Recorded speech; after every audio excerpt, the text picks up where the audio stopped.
L'hiver est là, il ne fait enfin plus 1000 degrés ici en Floride, et ça fait vraiment du bien. Il y a une chose à propos de l'hiver que je trouve plutôt excitante. Oh, il y a un petit couple d'iguanes là-bas. Où est-ce qu'il laissait passer? Ah, le voilà. Oh, ben il y en a plein. Mais une chose que j'aime en hiver, c'est que le mulet commence à apparaître en énormes bancs. Hmm, voyons si je peux en voir. Au fait, j'ai toujours le pied cassé. Il n'est pas encore complètement guéri, donc je dois marcher très lentement. Où sont les mulets? Oh là là, les voilà. Il y a tout un banc juste là. Un tas de mulets juvéniles. Allons les attraper. Je suis tellement excité. La première chose que je dois faire, c'est installer ma nasse à appât pour avoir un endroit où mettre les mulets une fois que je les aurai attrapés. Et mon pote, pourquoi tu miaules? D'où est-ce que tu viens? Est-ce que je viens d'entendre une poule? Oh là là, j'ai bien entendu une poule. Il y a une poule juste là, et il y a une autre poule. C'est quoi ce délire? J'ai des poules dans mes mangroves. Je vais déplacer cette chaise ici. Pousse-toi, Minette. Voilà la cage à appât. Ça fait un moment que je ne l'ai pas utilisée.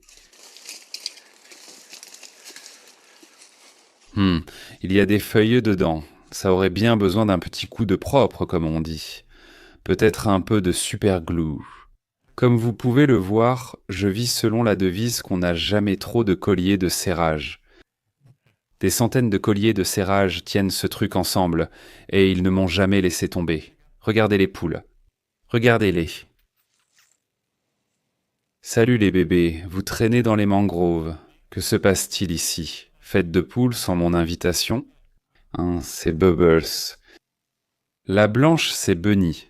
La brune, c'est Toast. Celle-ci, c'est Crispy, l'une des plus jolies. Et puis, ma poule préférée. Bon, je ne devrais pas dire ça trop fort devant les autres poules. Mais celle-ci, juste là, elle n'a pas de nom. Mais c'est la poule la plus gentille. Elle saute sur mes genoux et elle est assez vraiment adorable avec moi. Crispy est aussi une poule très gentille. Bunny et Toast sont un peu méchantes. Maintenant, vous connaissez toute l'histoire des poules. Laissez-moi commencer en disant, s'il vous plaît, ça ne me jugez pas. Ceci est un adhésif marin d'étanchéité à prise rapide 5200. Et voyons voir, je vais trouver ces tuyaux et simplement les imbiber de ce produit. Et maintenant, j'espère que lorsque je vais les insérer là-dedans, ça va durcir et ne plus jamais se détacher. D'accord, c'est fait. Ah oui, tu vois, celui-ci est sorti tout de suite. On ne veut pas ça.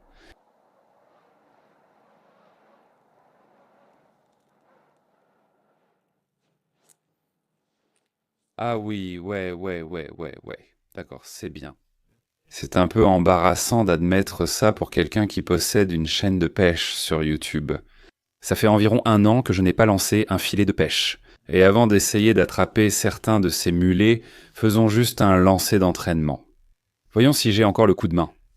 Pour être honnête, je serais content si le filet s'ouvre à 70%. Voici le capitaine Elliot. Dois-je lancer le filet sur lui? Eh mon pote, viens ici, viens ici. Vous pensiez vraiment que j'allais faire ça à mon chat? Allez, voyons.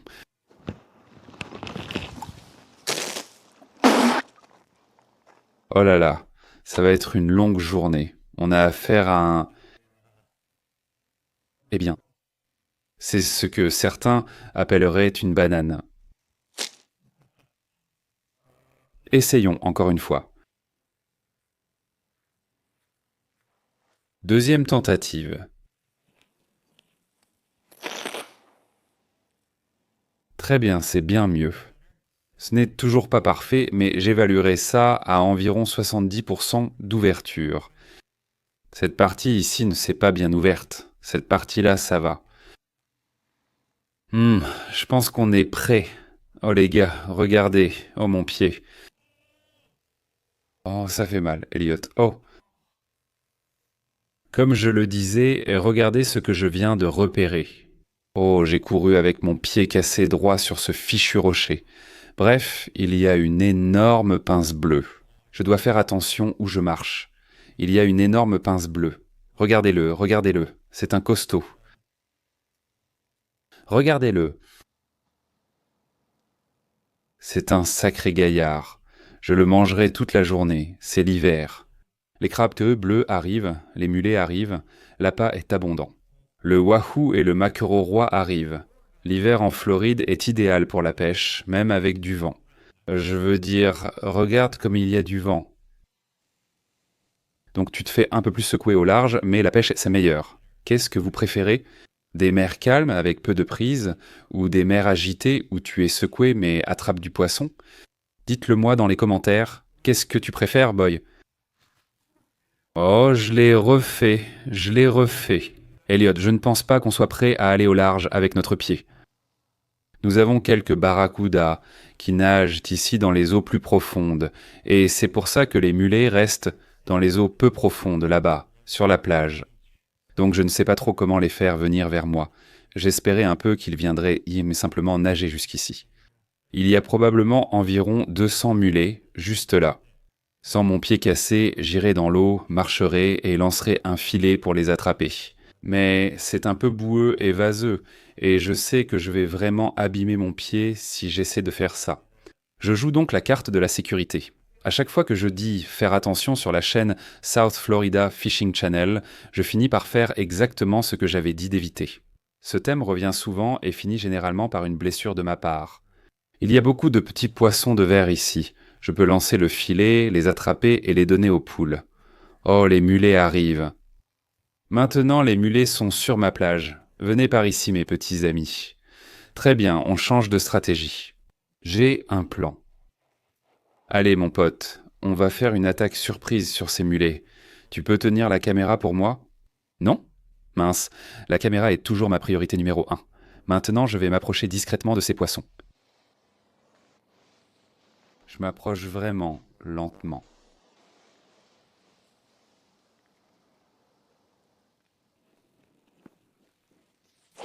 Oui, je l'ai eu, je l'ai eu, je l'ai eu.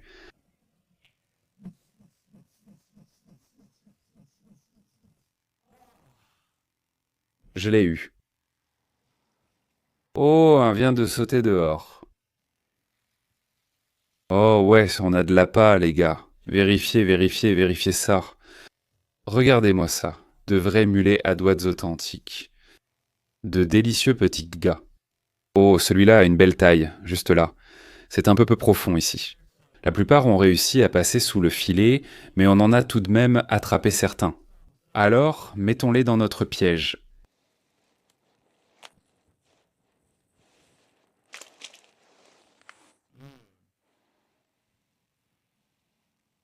Ils aiment bien sauter hors des seaux, donc c'est...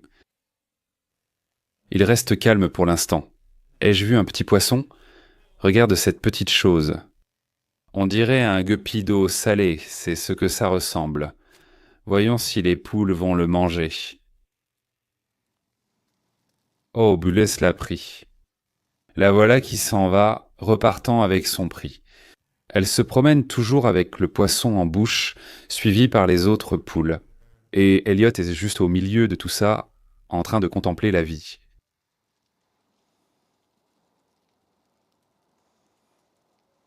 Les poules vont par là, Pussycat va par ici. Et on va mettre ce piège dans l'eau.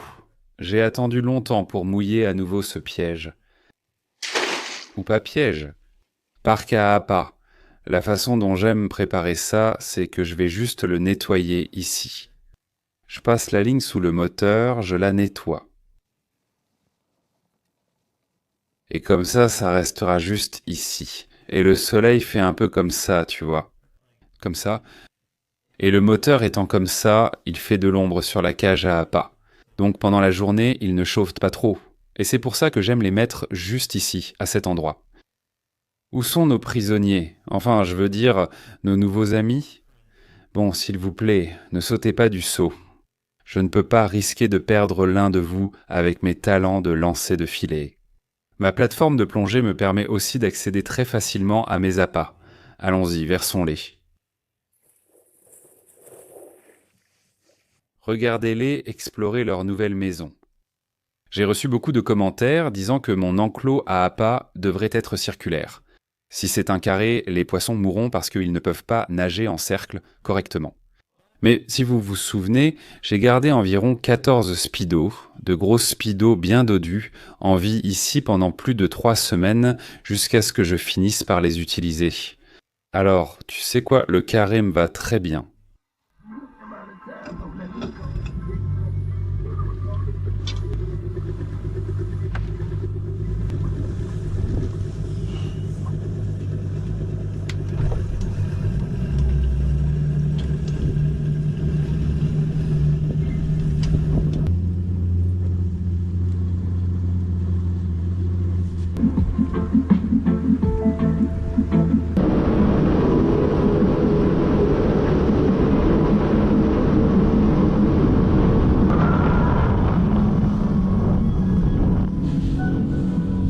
J'aimerais bien savoir qui était responsable du bulletin météo parce que je me fais littéralement marteler.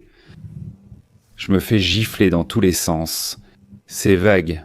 C'était censé être des vagues de 0 mètre, et là il y en a qui font presque 1 mètre de haut. J'ai vraiment pris cher pour arriver jusqu'ici. Regarde ça.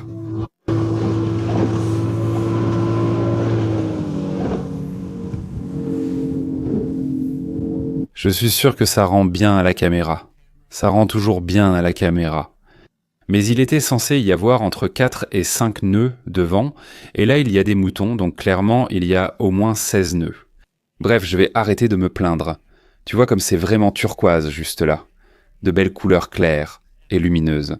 Là-bas, donc, il y a environ 5 à 6 mètres. Juste ici, il y a environ 12 mètres. Et là-bas, il y a environ 30 mètres. Nous sommes au bord du récif ici, à Quai Largo, et nous allons faire un tour. Et quand on repérera des poissons, je vais descendre de la tour. Nous allons mettre quelques-uns de ces mulets sur une canne à pêche et nous allons les lancer. Est-ce que les poissons vont manger du mulet ? Je n'en suis pas vraiment sûr. Nous sommes dans 55 pieds en eau et nous voyons des poissons là-dessous, donc je suppose qu'on va commencer à pêcher ici. Et j'ai une mauvaise nouvelle. Ce fichu vent a fait envoler mon chapeau directement de ma tête. Je suis un peu triste parce que c'était ma toute nouvelle casquette PC Fun qu'il m'avait envoyée. Mon sponsor est premier. Ma toute nouvelle casquette, envolée. Sacré vent. Maintenant, je vais devoir supporter ça tout le temps. Heureusement, j'ai un sweat à capuche, donc je vais peut-être juste faire ça. Nous venons de lancer 3 nouveaux sweats à capuche sur le site southfloridafishingchannel.com. Allez voir tous les modèles qu'on a. Ils sont coupés, imprimés et cousus ici même en Floride par Tampa Clothing. C'est une super collaboration et ils me font des produits dérivés géniaux. Soutenez les entreprises locales et ma chaîne. Procurez-vous-en. Voyons maintenant si on peut attraper un poisson. Bonjour mes petits anges, venez à moi. Oh non, ils ne coopèrent pas.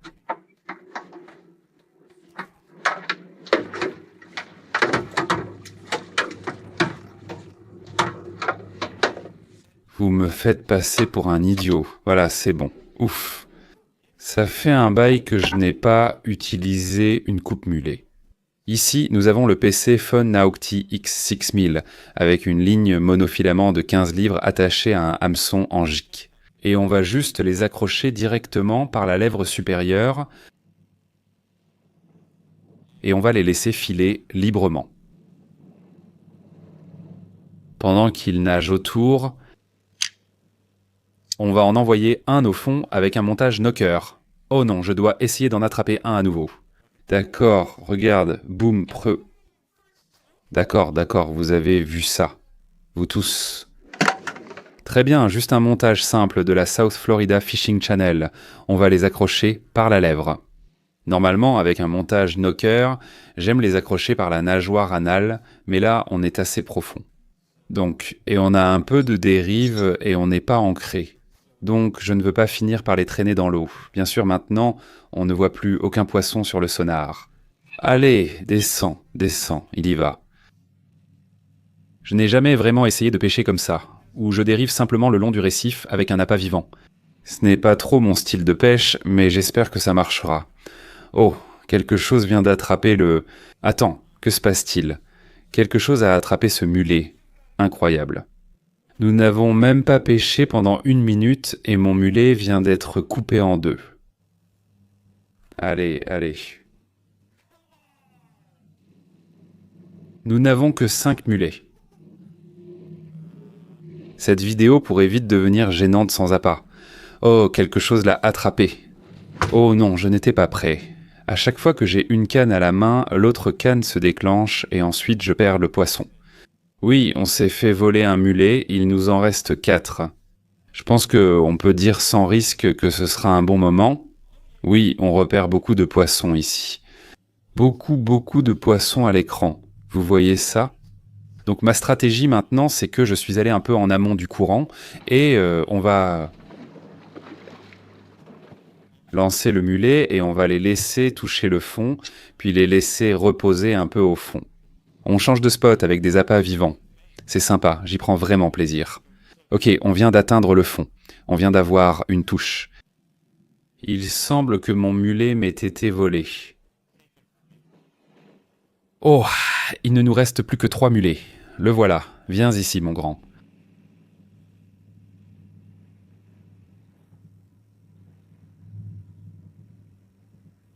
Oh là là, je l'ai attrapé. C'est pas vrai? Je fais la danse. Je fais la danse du mulet. J'ai attrapé un mulet. Je veux goûter un morceau de mulet. J'ai une petite tête plombée, un petit leurre, et je vais mettre un morceau de mulet dessus. On va le descendre. Peut-être qu'ils ne veulent pas de mulet vivant. Je crois avoir attrapé un poisson, mais il me semble minuscule. Hey, regarde ça, un vivano queue jaune. Oh, désolé mon pote.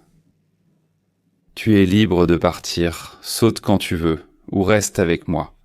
Tu sais, je ne t'oblige à rien. D'accord, je vais te laisser partir. Glisse-toi loin.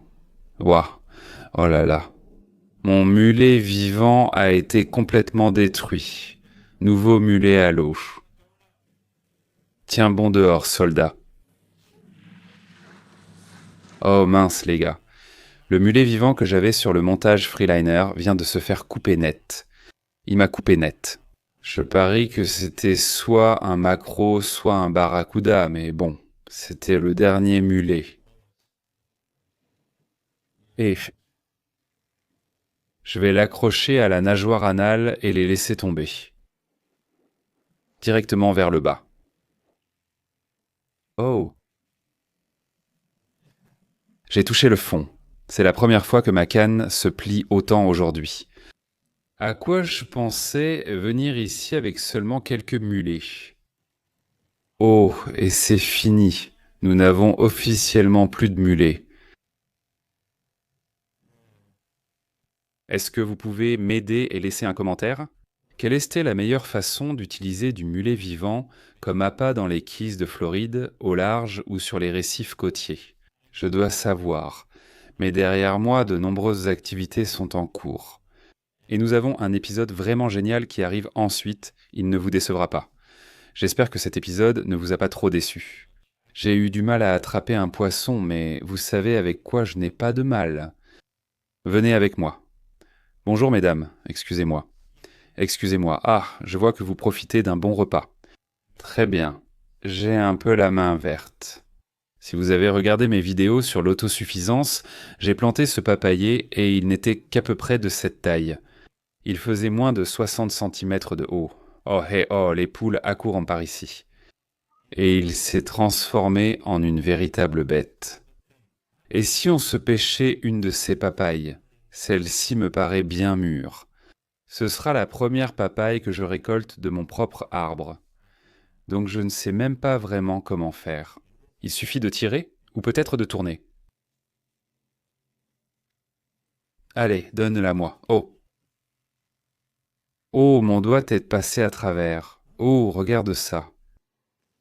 Oh.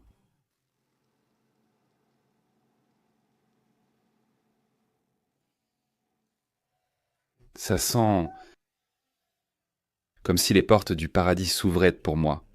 Pensez-vous que je devrais faire un tutoriel sur la culture des papayes, Borcoin?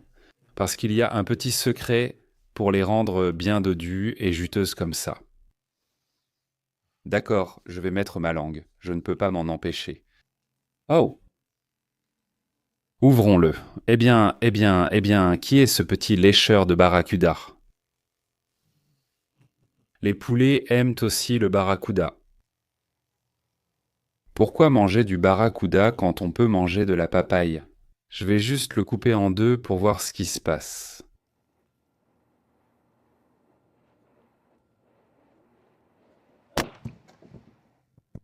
Je pensais qu'il devait y avoir des graines noires dedans. Tu veux prendre une photo de ça? Oui. Nous allons appeler la police et leur demander ce qui s'est passé. Sous-développé ou avorté? Pollinisation incomplète.